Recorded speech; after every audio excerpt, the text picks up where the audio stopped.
I was born Mexican and I would live in 5 different countries before I was 18 years old. By the time I was 33, I had lived in the United States on 3 different occasions for almost 12 years. On assignment for the London Guardian's weekend magazine, I traveled with journalist Gary Young the entire US Mexican border from Brownsville, Texas, Matamoros, Mexico, to San Diego, California, Tijuana, Mexico. It wouldn't be until I reached El Paso and Ciudad Juarez that I would get an opportunity to see the original fence that was built on the border. And it was at this moment that the trip became the most disturbing when you see the separation between two countries who for a long time have been distant neighbors. Especially when you think about people in Texas who, when I spoke to them, most of them said that they weren't Texans or they weren't Mexicans. They had a unique word called Texicans. There's a company called Bondsworth in the Carolinas, and they hold one of the last textile mills on the border. Almost everything else has gone to China because of cheaper labor. The manager here didn't speak a word of Spanish. He lived in Brownsville, and he's been here for over 4 years. People in these places have a name or a tag, a number, and a product that they have to make. I thought sweatshops were pretty much over, but this sign was telling people that you can't go to the bathroom 10 minutes before or after your break, and you could definitely not go to the bathroom between 4 and 5 p.m. In the colonias, the Mexicans, legal and illegal, are creating their own settlements, brick by brick and house by house, because they're poor, just like they are in Mexico. There's a little town called El Cenizo, right on the river in Texas. It's about 6,000 people, all of Mexican descent. The official language of the town is Spanish. And I found this man on the river with 3 inner tubes, deflating them, and a bunch of wet clothes. We had driven in and there was a car full of people who later came back empty to pick him up. The river is the natural border between Mexico and the United States. But like so often I found, the border to the Mexicans means nothing.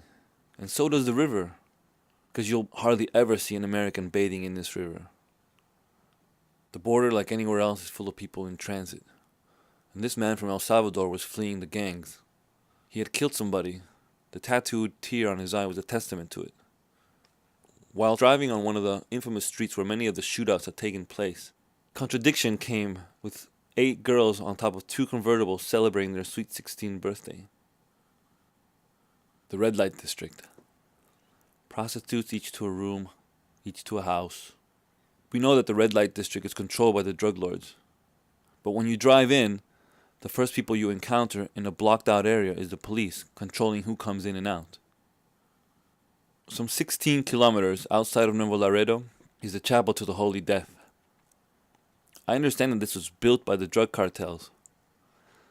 The Holy Death is a cult symbol, unrecognized by the Catholic Church, and venerated by prostitutes, thieves, prison inmates, and drug dealers, to protect them, I guess, from the underworld in which they live in. The border is full of tiny little towns in the middle of nowhere, and Study Butt was no exception, with a tiny little version of the Statue of Liberty. Ironically, the statue was facing south. Like any natural landscape, the border has many places that are beautiful, and Las Lajitas was no exception. A tiny little wealthy resort. On the other side was Paso Las Lajitas, where before 2001, 20 families lived off the tourists who crossed the river on small rafts to go eat lunch and visit Mexico. Yet I understood that people often cross the border on these little rafts every day. And the 4 children on this boat are actually U.S. citizens crossing into Mexico to visit their grandmother on a Sunday afternoon. And they look out for the border patrol, and they will come back later in the afternoon, illegally back into the United States. I think this poster just speaks for itself, really, because if you know a little Spanish, presidio means jail. And when you look at all these people, you know they're Mexican descent. So here we are again in El Paso, Texas, and Ciudad Juarez. And you don't need to look very far to understand that Ciudad Juarez just looks like a large gravesite. It's the dumping ground for Uncle Sam. I asked this man where he was from. He told me he was Mexican, so I wanted to know where he was born. And he said El Paso. So I said, how does that make you Mexican? And he said, because it does. So I asked him again how many times he had been to Mexico. And he told me only twice. When you fly over the border, you notice that there's no difference between one side or the other, but that somebody has drawn a line, whether it's a highway patrol or the actual border on the right. I went to Ciudad Juarez and I crossed over the International Bridge number 1. And there's no doubt about it that when you're crossing that bridge and you're going into a world of hurt, because everything in your body just says, be careful. And it smacks you right in the face as soon as you get there. Poverty in Mexico is just part of everyday life. And the settlements, which are right on the border, are a testament to the life of the Mexicans just edging 1 inch closer to a better life. But they have to go through hell to get there first. Juarez has become famous over the last 10 years for the murder and rape of over 400 women. And I believe these murders will go unresolved for many years, because the problem is not who did it, but how it's done and why. Because like a very good friend of mine says, Juarez doesn't distinguish between sexes, but there's always a body on the streets. Before I crossed back into El Paso, I went underneath the bridge again. And there's always someone underneath the bridge. There's always someone looking over. Like these men who had come from the southern state of Chiapas to work in the factories. Faith still plays a very large role for the Mexicans. You can strip them of their nationality, try to strip them of their dignity, maybe even of their religion. But the patron saint, the Virgin of Guadalupe, remains a symbol of their eternal devotion. Looking for the Minutemen, but they don't work a lot in August because it's too hot to be out in the desert. Of course, the immigrants don't think the same. So we managed to speak to Quasimodo, and he spoke to us about how he was tired of the Mexicans crossing through the back of his land. I asked him if he'd ever been threatened or felt threatened by them, and he said no, because usually they just want water and safe passage. At the end of the day, he showed me a series of items he had found in the desert. People's identity cards, letters, personal objects. Opposite Columbus, New Mexico, is Las Palomas, a small little town where everyone looks suspicious, and it's a pit stop for immigrants finding a way west into the desert. But it's also the place from where Pancho Villa invaded the United States, and there's a statue of him there, galloping full force with a gun pointing towards the United States. From Nogales, Arizona, Nogales, Mexico, the United States government deports approximately 300 Mexicans a day.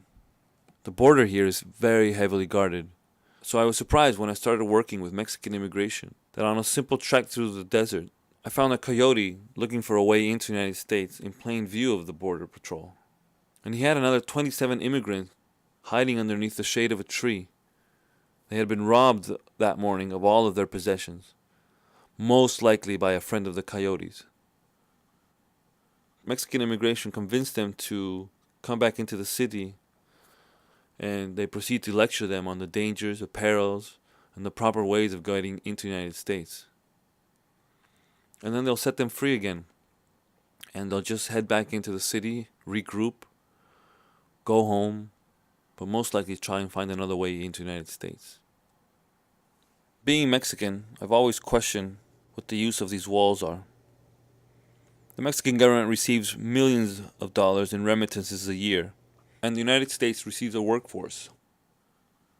In 1994, the United States and Mexico signed a free trade agreement. And if you look at it now, the goods aren't just merchandise, it's people as well. Crossing into California, the desert becomes even more of a desert, and it has taken the lives of many immigrants. We went into Holtville, California, looking for a graveyard of illegal immigrants. When you walk into the first part of the cemetery, it's green and lush, and it wasn't until we looked further back, behind the tree line, that we found this patch of dirt for over 400 graves, all with the tombstones of John Doe and Jane Doe. It was a difficult moment just to look at all of these dead people, and it reminded myself of the fragility of my country. When I walked back through the front of the cemetery, I found a little American flag on a tombstone, and I was curious to know if it was a war veteran. It turned out to be a Marine who had died during the invasion of Iraq in 2003.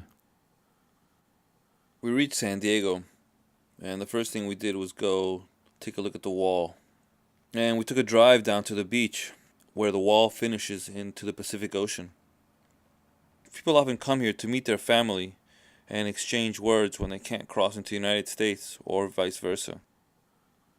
The beach on the American side is abandoned, apparently due to pollution from the sewage system coming in from Tijuana. Yet the Mexicans use the beach quite often. It's a very odd place to be, because the Border Patrol is visible from the fence, but everybody's playing like this cat and mouse game, as if this border didn't really exist.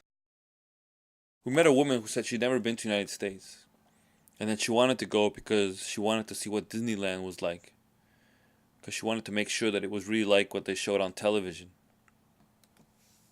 It was a little surprise that when we left the beach, a Border Patrol helicopter hovered above us a couple times before coming in real close to check us out. Of course, we were stopped by Border Patrol later and asked to identify ourselves, possibly the 15th time on this trip. We went to Tijuana the following day, and I was looking for something that would represent so many of the controversies of this place. San Diego and Tijuana have always been the hottest border point, not only for the immigration, but for drug cartels. And it always seemed that Tijuana was a mirage or a dream, or a place where reality never seemed to have a defined order. I had been here in 1994, a couple months after Luis Donaldo Colosio, the presidential candidate, had been assassinated. So I went to the same community where he was shot, and it's been 12 years, and nothing has changed for these people.